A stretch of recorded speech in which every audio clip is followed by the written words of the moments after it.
one of the unique things that we're in right now, 16 players signed, 10 of them reported in January, right? So really just a very unique opportunity for us to get guys in here working with them. Today was the first day we had a chance to get with them on the grass, so we actually had our first chance as coaches because we were out on the road in January the whole time to be around these guys for the first time. It really was a fun day overall for that. A couple things off the field.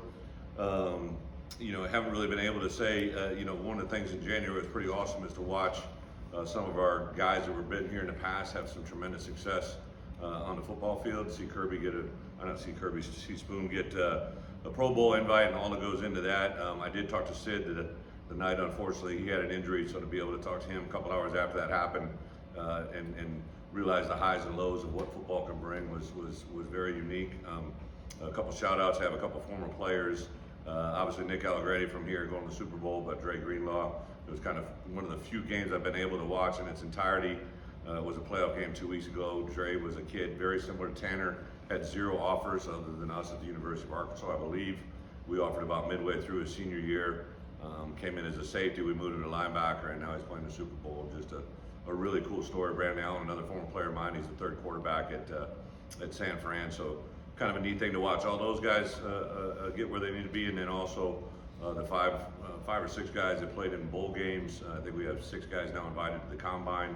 Just kind of check in with those guys periodically to get calls from GMs and personnel people that are at these senior bowls that are watching or interviewing our guys. I specifically got an interview while a GM was interviewing, or his organization was interviewing Tip Ryman.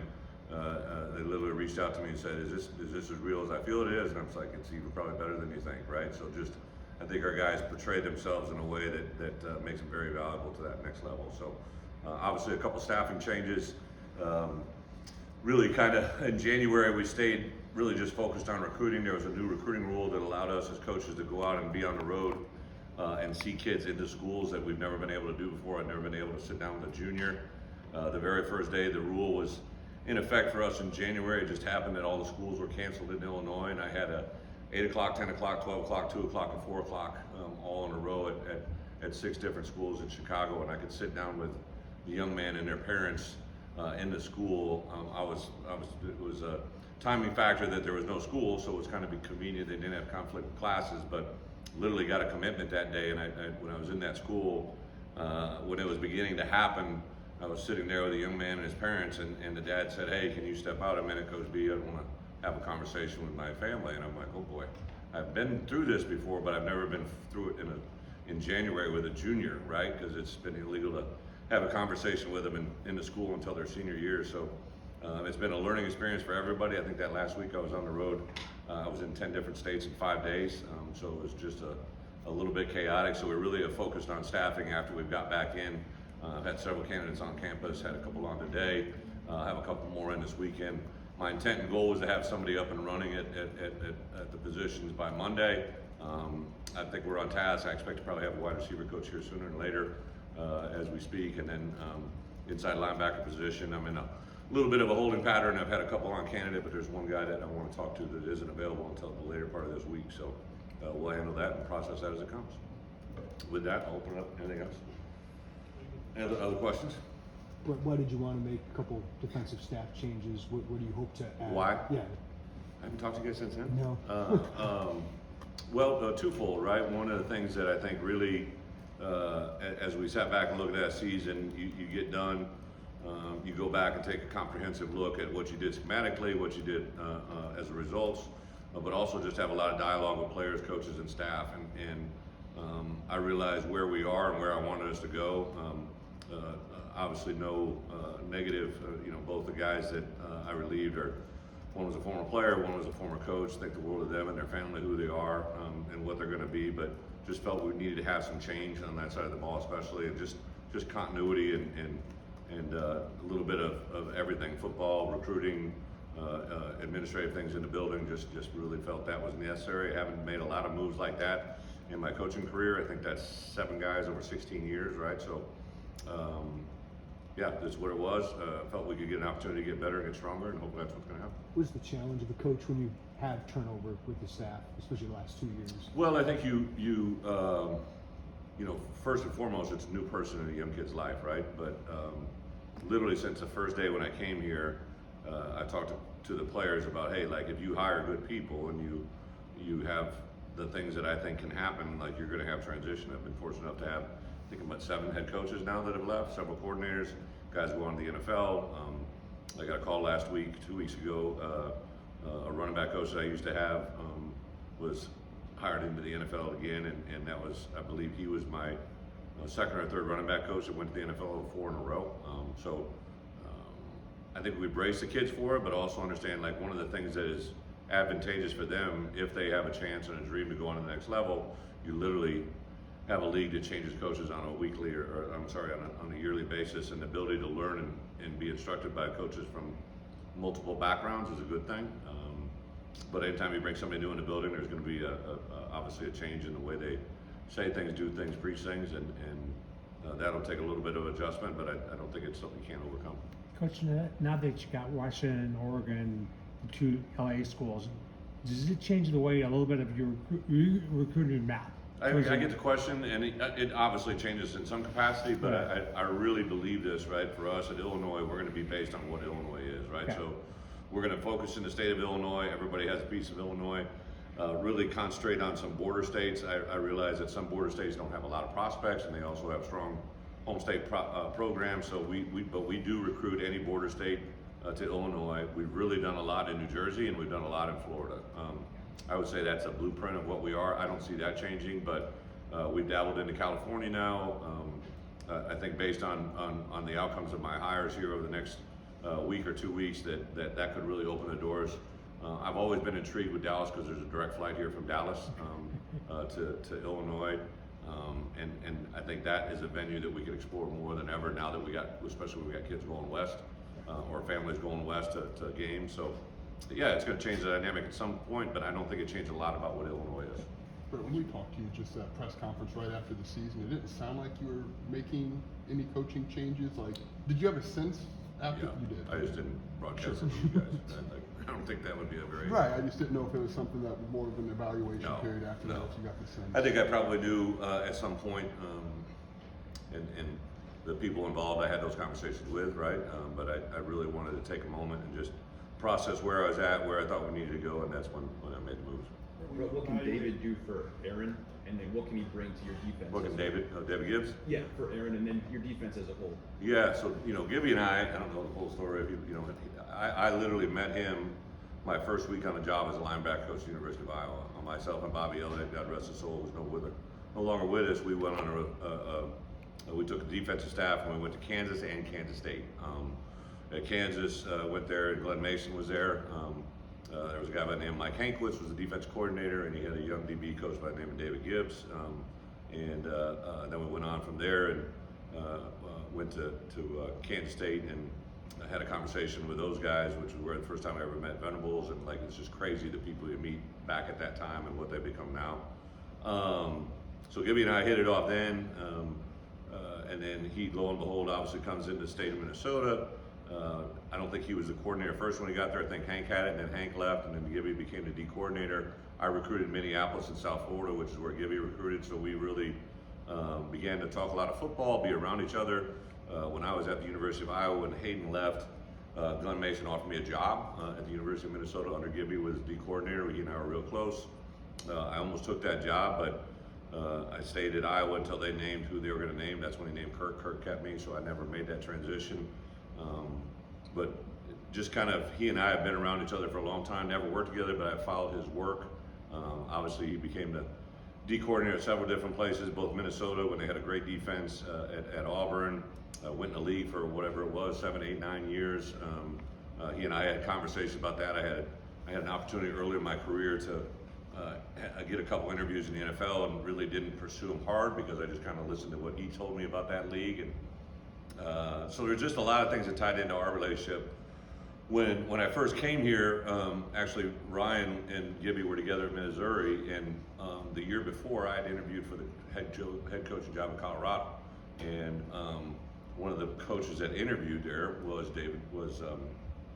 Ryan Walters, and I was talking to Gibby. I'm like, tell me about this guy, and because I was in direct competition with him, right? And obviously didn't go that direction, so that's when I first heard about Ryan. And when I took the job here, when I made kind of a decision. I had about 5 candidates, and I interviewed 3 guys. I interviewed obviously Ryan, an active head coach, and a guy now that's actually a coordinator in this league. And major reason why I went with Ryan was the conversations with Gibby, just that he was around him in certain ways that allowed him to grow. They've been together, been around each other. So when transition happened a year ago and I decided to retain Ryan, or decided to promote Aaron, I really had interviewed Antonio earlier in my career here. Like, I followed him all the way through. I thought it'd be a nice combo. Those two knew each other, but you know, obviously when I made transition, I wanted to get an older voice in that room. I wanted to get someone with a little bit different perspective, and that's what really Gibby was the only guy that I went after. I contacted him early on, literally in December, kind of get a feel where he was at. He had some things moving in his yard, and then when I made transition, I just reached out to him and said, this is what I plan on doing, this is where I'm at. And Aaron and I flew down and met with him on several different occasions during the recruiting periods, and had a chance for those guys to visit. David had known quite a few guys on our staff, and I just thought the comfort level there after several meetings was pretty significant, and that's why we pulled the trigger. Right, you guys signed in December. You signed Josiah Knight, and Yeah. today Mississippi State Yeah. announced him. Can you walk us through what happened there? Yeah, Josiah was a guy that came to us in June, committed to us. I know I went down there during the December signing period, or December recruiting period. Really was excited to get him in the boat. He signed with us. I always say this, right? Every day I grab a cup of coffee, walk out the door, and when I'm driving into work every day, I say, what's going to happen today that I have no idea is going to happen? And it happened with Josiah in 16 years. I've never had this kind of moment come up. But when it became clear to me that he was not going to be able to come here to Illinois, that's when I reached out to him. We went and saw him. I sent a couple coaches to him and his family and his coaches. His coach was ironically a former Illinois player. Talked to coach as well, and I said, hey, if I can't get him here to Illinois, I love him and his family for everything they are. Like, what can we do to help? And because he wanted to be here, there is no doubt about what he wanted to do.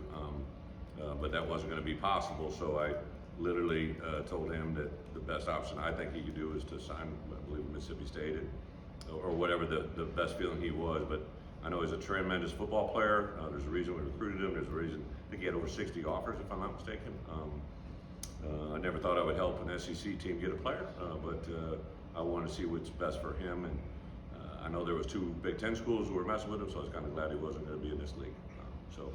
He's at Mississippi State, and wish him the best luck. You evaluate your 2 8-man signees, and I'll even go back to like Matt Percentage. Yeah. How does level of competition or level of instruction that they're getting at maybe a smaller school affect your Yeah, evaluation? it's a great one. So really, you just learn through history, right? And when I was at the University of Iowa, I had a young linebacker. I literally wrote a letter to him every day of his life, right, for 2 years.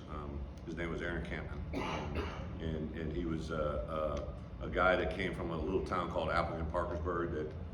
That little community at the University of Iowa had 3 NFL draft picks, and Brad Meester, who was ironically the only guy that Iowa didn't go after, went to UNI and he became a 1st-round draft pick. I believe Aaron was a mid-round draft pick. Casey Wiegman was maybe a 2nd or 3rd-round pick. I played with Casey. I knew how good a player he was, but then that was from the playing side. And then as a coach, I began to, I go in, and Aaron Campman was recruited nationally by everybody. He was our biggest competition. Ironically, there was a guy by the name of Kyle Vandenbosch, who was an Iowa kid that went to Nebraska. There was a guy named Trev Alberts, who was before him, who's ironically very close to our league now. So there were some small school kids that went to Nebraska and had great success. So I was bound and determined that I was going to get Aaron Campman to say yes, right? And thankfully we did, and I had a great time coaching him. There was another kid by the name of Dallas Clark, who's from a small town in Iowa, that Livermore, if I'm not mistaken, Iowa, and he was totally under-recruited. I actually got him as a walk-on. Couldn't get him to play linebacker, but I told Kirk, I'm like, this guy can't read a guard pull, but he's really good at running. Later became the best tight end in college, in the country, 1st-round draft pick. I think the great thing about small schools is you're usually 3 things. You're undersized, under-recruited, and underdeveloped. And those are 3 things that I think you can change literally if you're in the right program. And, Matt Bailey was kind of our first rodeo where we really liked Matt. He came in the spring, was in the middle of a track season, didn't run a great time, but I loved everything about him. He was so disappointed, and I called Matt after that night in the spring and just was compassionate to him. He was waiting on an offer. He was hoping on an offer, and we couldn't do it. Lo and behold, 5-6 months later, we were able to make that call and offer him, and been rewarded for it ever since then, right? Mac Resetich, I watched Mac. I remember when Pat Hamilton came in and gave me the film, and I watched like 25, 30 plays, and every one was a touchdown. And I'm like, how many touchdowns does this guy have, right? And he told me the number, and then I sent a couple coaches to watch him play basketball again. In this conference, I realized that a lot of people watch what we do. When we make moves, we had a young man a couple years ago, a linebacker that had 0 offers. We offered him, and 2 weeks later he had over 40 offers, and he went to a blue and gold school. And so like, I just know enough not to put people on the path of too much of what we believe in. So when Matt came around, that was the story, and the same thing with Tanner now. Coach, all things considered, considering the season you had last year and staff changes, guys going to the draft, does spring ball take on more importance this year than usual, integrating coaches and all that stuff? 0. I think that we go into spring practice with the highest intensity humanly possible. I don't think anybody that comes into our building would tell you there's anything, even the candidates that come through, the energy level in this building and the desire to be successful. I get the question, you got to ask it. It makes sense to you, but it makes no sense to me, right? Like, we approach every season, every spring, every workout. I literally had a conversation with our guys today that, today's workout is the first Wednesday workout in the week 3 week 4 of winter conditioning. And if you just think it's another day, then you're going to be left behind. Tomorrow's got to be better than it was today. Next Wednesday has to be 5 times better than it was this past Wednesday. It's just, we will not survive with that mentality or that thought. Bret, I think a lot of us suspected Jim Leonard to get a job Yeah. somewhere. Is he still on your staff? Yeah, And I what's just talked his to him today. future? What's his future? So in theory he is, but we signed him with the idea that if he wants to do this, then it would be open to come back to him. He and I have had a million conversations, not about the job, just like Jimmy's a guy that I just like bouncing things off of and where it's at. I don't want to get into his business, but I think this, if he doesn't have the things he wants at a different level, or a different than our level, what I would say, if not in college, right? Like, I think we would be back at it. He literally sent a report a couple weeks ago that was unbelievably detailed and great ideas and thoughts. I just reached out to him last night. I know he's got some irons in the fire. That's his business, but yeah, Jimmy's been awesome, a very gifted coach in a lot of ways. What are your thoughts on the current status of signing day? 10 years ago, first Wednesday in February was Yeah. everything. Now it's 5% of recruiting kind of thing, Yeah. Do you want to see a change? Do you want to see a shift in that? I want to do what's best for the game, right? And I really do believe the way this thing has evolved, right? So it used to be, this was the National Signing Day, right? And I was at the National Coaches Convention meeting in Nashville in early January, and there's a meeting they have that has all the head coaches at it. Myself and Ryan Day were the only 2 coaches there from the Big Ten, but it had a lot of coaches talking, right? And I made the assumption that everybody's signing day was like ours. It was kind of an anticlimactic. We recruit a certain type of kid. There probably aren't a lot of surprises. Obviously, you already asked about Josiah, so those things are going to pop up. But for the most part, I pretty much went to bed that night knowing who was going to sign tomorrow, unless we were going to get clubbed over the head with a billy club. Like it was going to be what it was, right? But I think there's a lot of places that you're dealing with decisions that young men are making that have tremendous impact on them and their families, right? Like, you can probably understand what I'm saying, right? And when you get into that world, there's some things that just, I remember Coach Fry telling me a story when he was at, I think at SMU. They used to let coaches go out on the road and you could be present while a kid was signing, right? And he talked about how, I think it was at SMU, they decided that to keep everybody from trying to steal their guys, they put them all on airplanes. And they flew them around from 8 o'clock. We would touch down in a hangar, fuel up, and take off and fly them around. Like, can you imagine that, right? Like, now Coach Fry could BS at time, right? God rest him, I love him. But he said that's what happened. They literally flew in and landed in a hangar at 12:01, and they would all sign their scholarship papers, right? I don't think we want to go back to that, but I do think there is an element of recruiting that, like, once you say it, it should just be, you know what I mean? Like, maybe there's a grace period or whatever it is, but there's a lot of people that think, all right, like, if you're a sophomore or a junior and we offer you a scholarship, we can hand you papers. If you want to sign it, it's done, right? I remember Mike used to say that, Mike Leach. I used to, be in some meetings with him. I distinctly remember Coach Spurrier talking about it, right? And I don't know if we'll ever get to that point, but there has been some coaches that propose like a June, July signing day, which to me would make a lot of sense. But I also understand high school coaches are very much against it because they think kids will opt out of their senior years, right? So one of the first problems that creeped into college football that everybody wants to write about was guys opting out, right? Like I remember in Illinois when we went to a bowl game a year ago, you never had players opt out. Well, I'd been in college football for about 10 years, but Illinois had never been to bowl games, so it wasn't a reality here, right? But like that part, I think, is real. I do believe if kids sign before their senior year, they probably could have a percentage of guys. I'm not saying it's going to be half. I'm not saying it's 25, but there might be 10, 20% of the most elite players in college, high school football. They got their NIL deals, they got their scholarship in hand. They're just going to say peace out, right? And so I don't know what the happy medium is. The part I like about the June, July is that now most kids make their decisions, and it would just, I think it would take a lot of pressure off them. I don't know how many coaches I know. I would say if a kid called me and said he signed with us and he's not going to play his senior year, I said, that's ridiculous. Go play, right? You get better at football by playing football.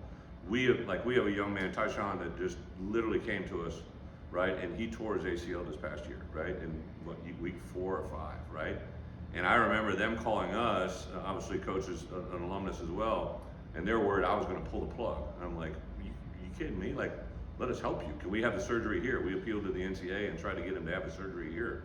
Like, we don't push him away, we pull him in, but I'm not sure everybody would operate like that. Like, if I was, like, there's some programs like, wait a minute, he's injured, he's got an ACL, let's go see who else I can get. So I think that's just part of the game, but Robert, I wish I had a better answer. I do think an early signing period would help everybody, but if you could create some type of caveat that the kid's gotta, I don't think you can make a kid play, but like that's the only element I don't see. And then the flip side of it would be if you sign a kid and there's a coaching change, right?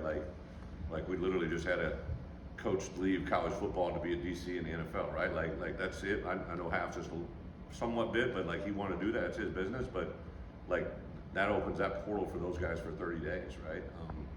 It's just a very interesting time. Like I with my coaches, I've said it since I got here, but it's so true. There has never been a time where recruiting your roster is more important than it is right now, right? So even though I'm the outside linebacker coach, or I'm the O-line coach, or I'm the tight ends coach, I want you to have a relationship with that kid on the other side of the ball, right? Because he may come to you in a moment of, hey, what do you think I should do, right? Maybe he's having an argument with his, or he's in a disagreement with his position coach, but somebody else can encourage him, right? Like, I'd be straight up real, right? Like we had a number of transfers come in, and those transfers out there today working out are they're focused. Now for us, we're not in the Cadillac business, but like those guys are working. They're detailed. They're hungry.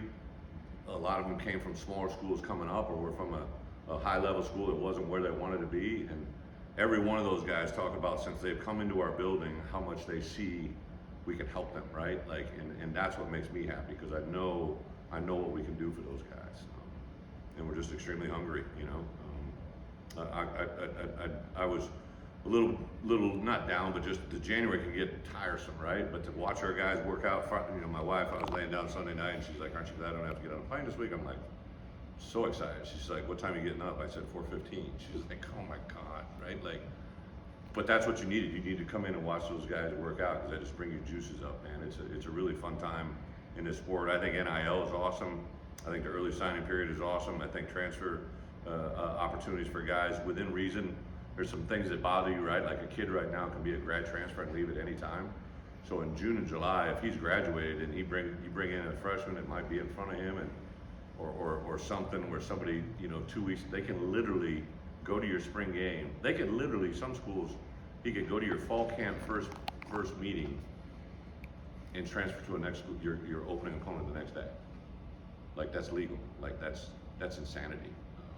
So there's some things that's got to get reeled in.